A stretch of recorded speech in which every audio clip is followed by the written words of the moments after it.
Hey there! In this lesson, we'll explain how search engine optimization, SEO strategy can help your business reach international prospects and customers. If your potential customers are in different countries or speak multiple languages, there are many aspects to consider.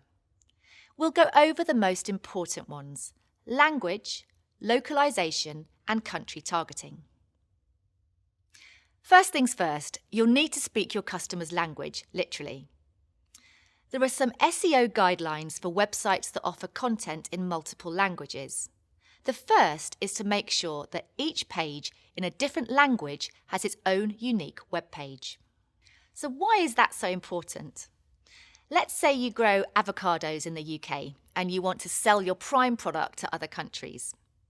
Web design technology makes it possible to have English language content on a web page, say www.example.com/avocado.html, but allow visitors to click a button to view the same page written in French.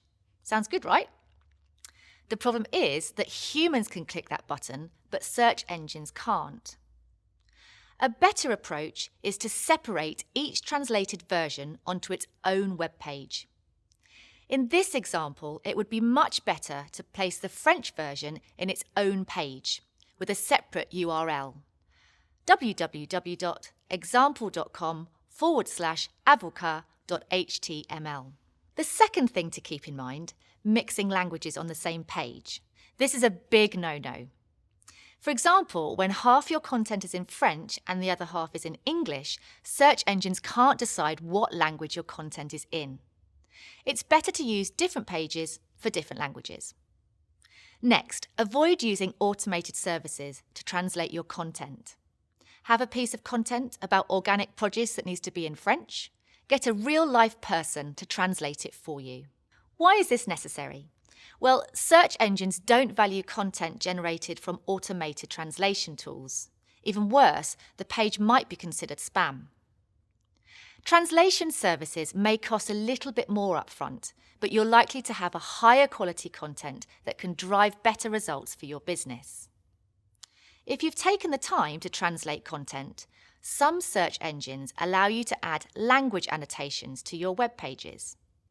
These annotations help search engines serve the right content to the right person based on his or her country or language. Let's imagine you're a farmer who ships delicious fruits and vegetables across borders.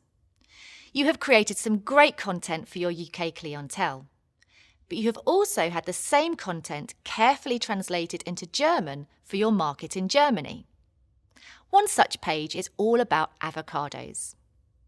As a farmer, you'd expect your German avocado page to show up on a search results page for your prospects in Germany, and your UK page for customers in the UK.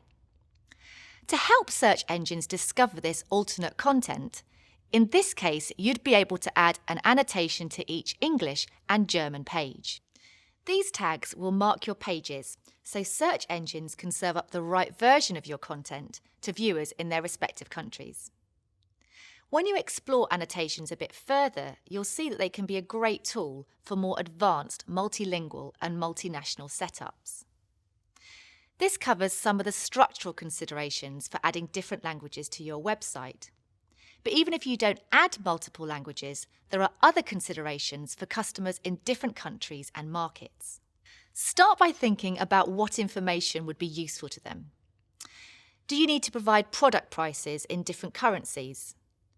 Do they use a different system of measurement, metric versus imperial? For example, would customers weigh your avocados in kilos or pounds?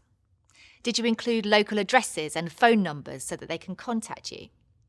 Do you need to list your business hours in different time zones? These are all small things you can do to make sure your website remains useful to potential customers in different countries. There are also signals to help search engines understand your content is relevant to international markets. Beyond language and localization, you can help search engines understand the country or countries you're targeting.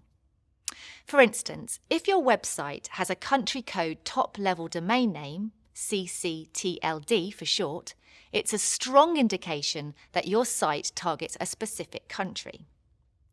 An example of a UK site with CCTLD would be www.avocadofarm.co.uk. For Germany, that site might be www.avocadofarm.de. And if it doesn't, what if you have a generic domain such as www.example.com? Search engines may use a number of factors, including where your website is hosted, the IP address, and the information on the web pages. You can still help your site and its content be more visible to international prospects by using country targeting tools, such as those found in Google Search Console. And there you have it. As you start promoting your website in other countries, keep 3 things in mind: language, localization, and country targeting.